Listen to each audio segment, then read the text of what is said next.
So last weekend, my dad decided he'd finally take on the great Scandinavian beast, assembling the new IKEA Billy bookshelf. He rounded up the family like we were launching a moon mission, except the only suit he needed was the sweatpants he's owned since 1998. He insisted on assembling it the old-fashioned way, which, in his words, means no instructions, just pure intuition and several YouTube videos played at double speed for dramatic effect.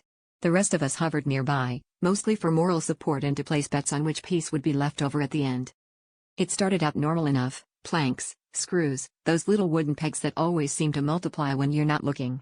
But by hour 3, things started to get weird.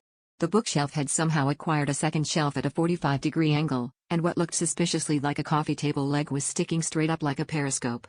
My little brother tried to help, but all he managed to do was glue a dowel to Dad's sock, which led to a heated debate about whether that was a feature or a bug.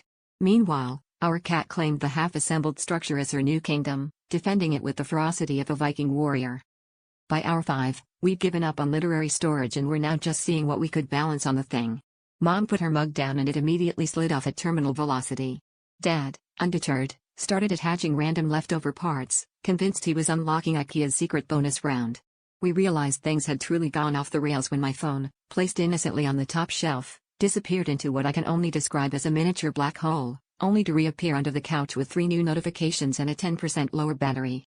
In the end, we stood back and admired our handiwork, a structure that could plausibly be called a bookshelf, a coffee table, and possibly a time machine, because every time I look at it, I lose an hour of my life just trying to figure out what it's supposed to be.